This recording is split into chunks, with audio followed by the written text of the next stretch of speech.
Hello, beautiful soul family. Rebecca here, your vibe mentor, bringing you another video on how to raise your vibration so you can live your best life. Let's talk today about manifestation versus surrender. And this is a big topic, especially as it relates to the law of one, which I did a video on last week. If you've not seen that yet, give that a quick check out before you watch this video. I will be addressing some questions that the law of one video may have created. So you may not quite fully understand where some of this is coming from if you don't understand the law of one. I don't want to go too deep into that again today, but it is sort of a question of surrender versus manifesting, right? So before I do that, I just wanted to remind you guys, 11/11 is coming up soon. We are opening the doors to the New Earth Construction Team community. I am super excited to be able to present this to you, to be able to create this and hold space for you in this place.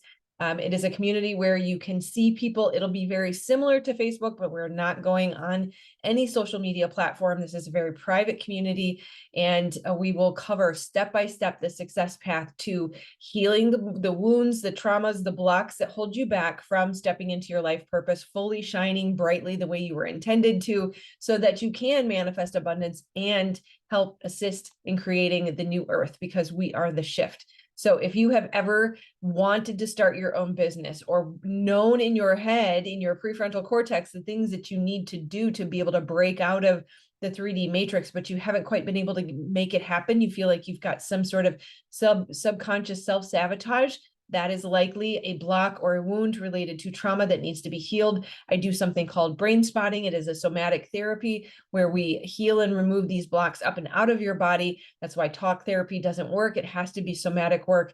And we will address both the masculine and feminine aspects of healing so that you can finally move forward and stop self-sabotaging, playing small, hiding, fearing being seen, all of those good things. So if you want to start your own business, if you're looking to step into your life purpose, this is the place to be.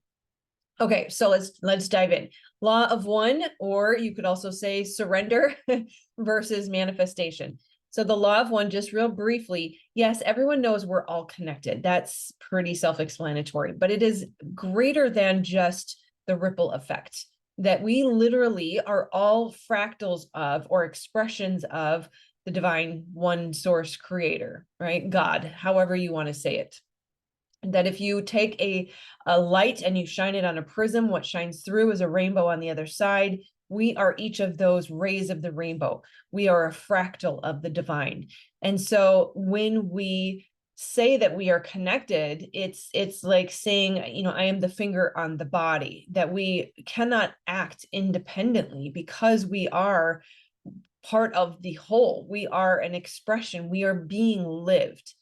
So as we move through this, know that the question of, okay, if I am just a fractal of God and I cannot act independently, that I am being lived by the divine, do I have free will?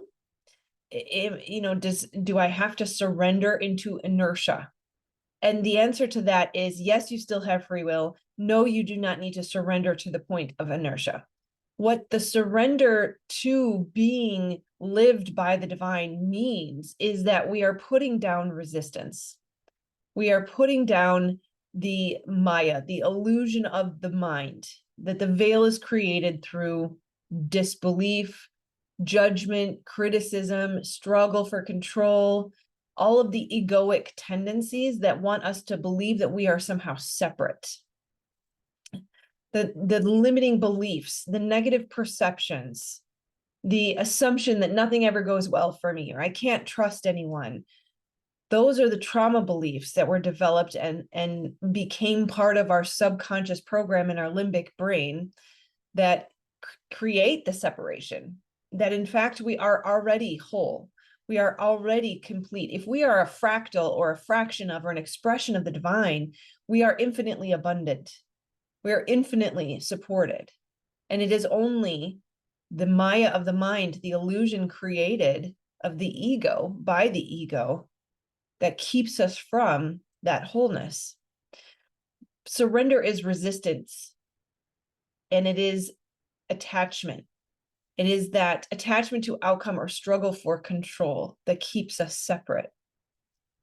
It means going through life to surrender, to be part of the one, to allow us to be lived in the infinite perfection that our divine creator is, allowing ourselves to be lived by the divine means that we go through life without worry, without guilt, without fear, without pride. It does not mean inertia. There will still be inspiration. There will still be guidance. But we surrender the belief that it is up to us. It's up to me to figure out what my purpose is. It's up to me to figure out what my path is. It's up to me to receive the divine guidance, as if I had anything to do with it, as if it wasn't going to come already. Anyways, the perfect example is the finger that scratches the itch. How arrogant of that finger to say, I scratched the itch. I am the finger. I am the one, separate from the body. But could that finger have scratched the itch if it did not have muscles to move it, or blood flowing to it pumped by the heart, or the brain sending the signal that there was an itch to scratch in the first place? That is how we are when we say, it's up to me. I have to carry the weight of the world. So often in my healing sessions, it shows up, this desire for control, this belief I have to maintain control, that it expresses as weight or a burden or an ache or a pain in the shoulders or in the back, because you're carrying the weight of the world. You're trying to do God's job, because it is not up to us. We, the finger, cannot independently act without the rest of the body. Just the same that we, the fractal or the expression of the divine, cannot act independently without the creator's energy, creation itself, life itself.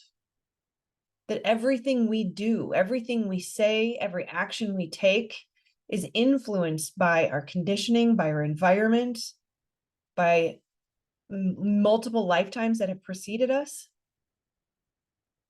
That the divine is living through us, that we exist so that God can know itself.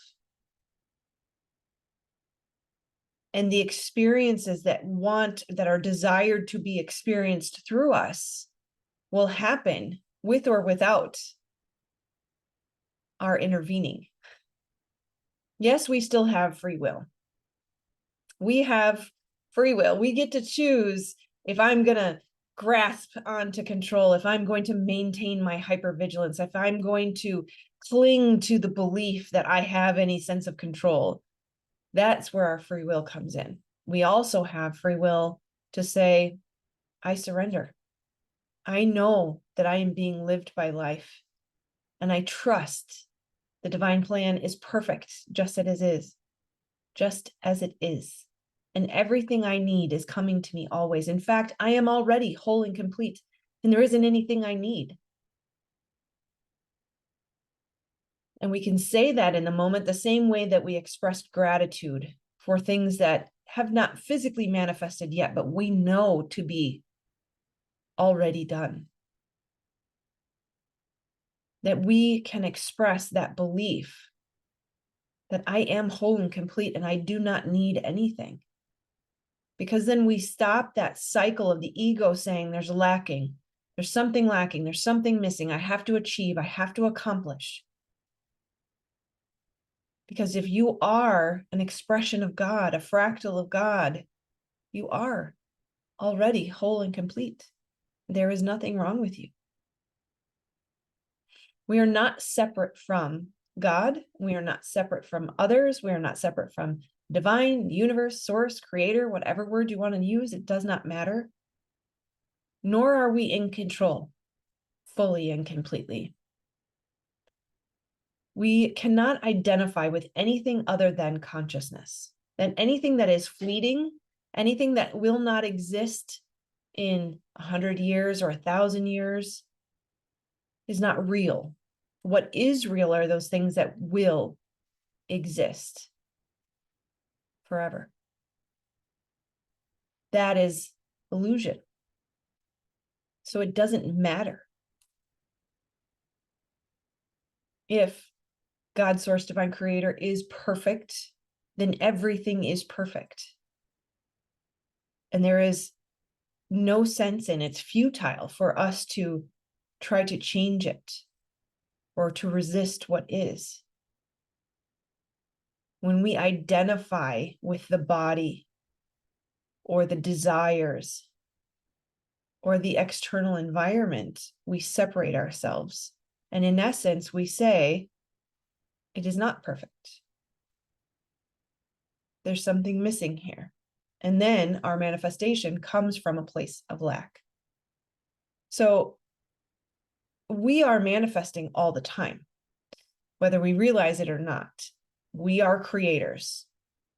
And if we use our free will to cling to the Maya, to the illusion, to the limiting beliefs, to the resistance, to the control, to the attachment to outcome, then we will continue to manifest more lack.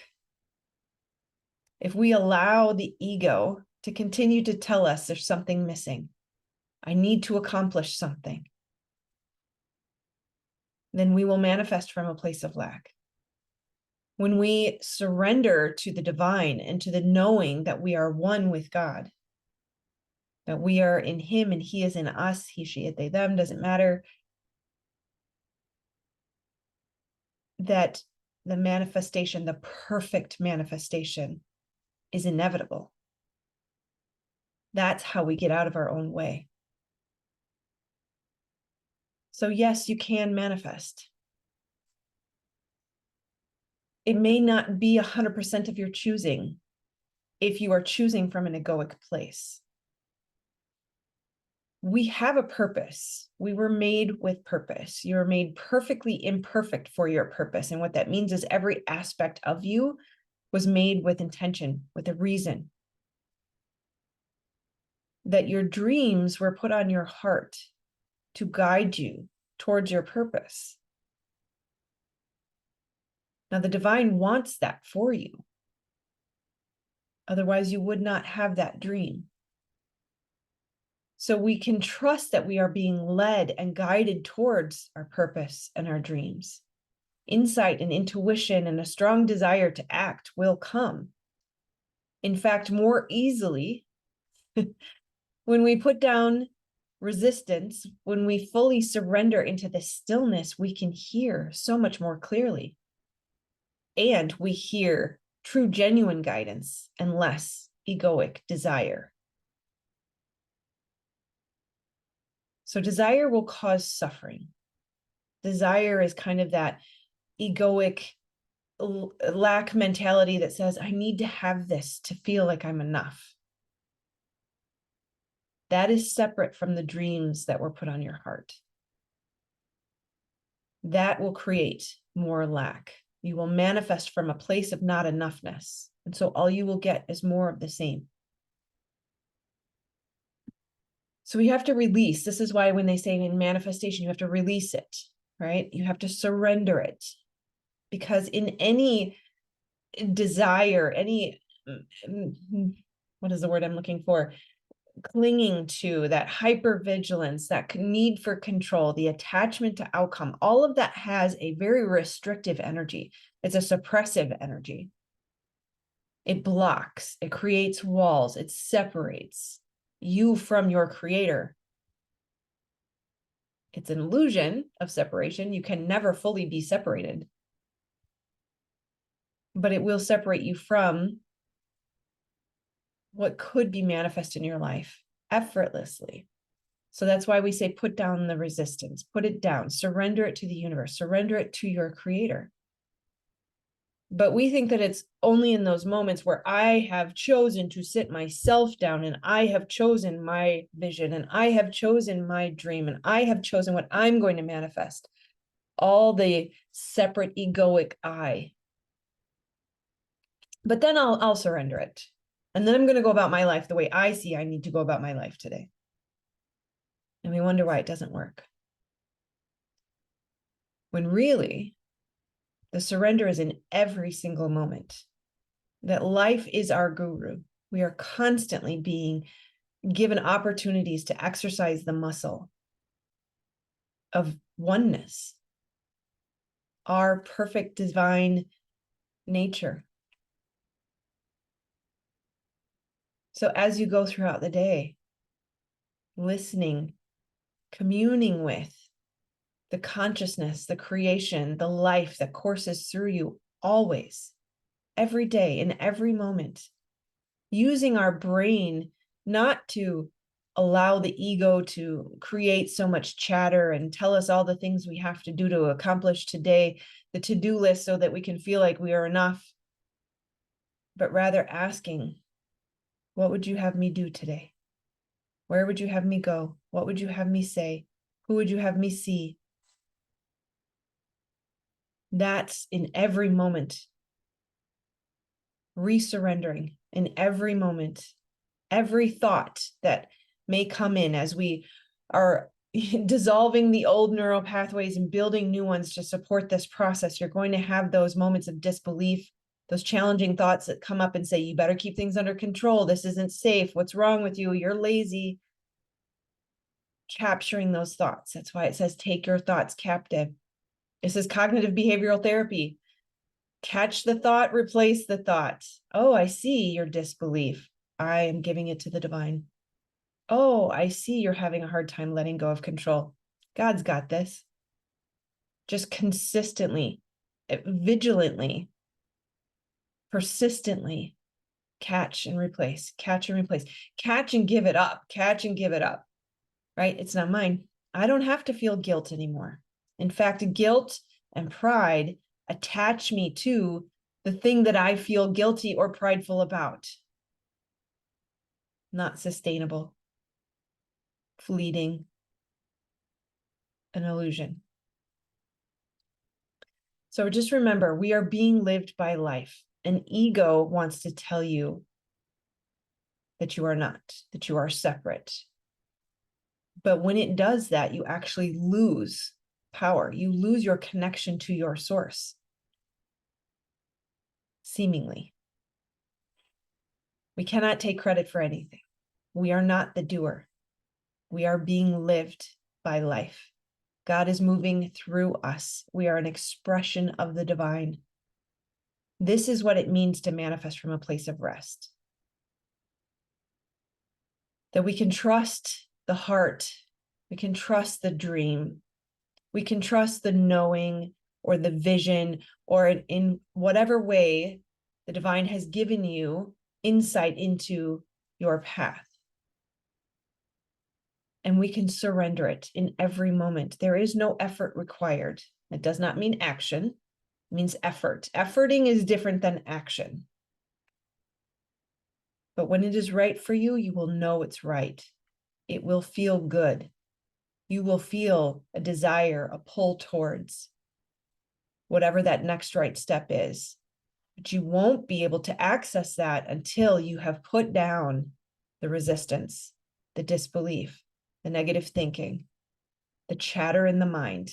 And the key to that, if you struggle with excessive chatter in the mind, the key to that is to feel the body, to be in the body. HeartMath Institute has all kinds of science about what happens, heart coherence, when we bring our focus to our heart. The heart electromagnetic field is 10,000 times greater than the brain. It is intended to be in charge.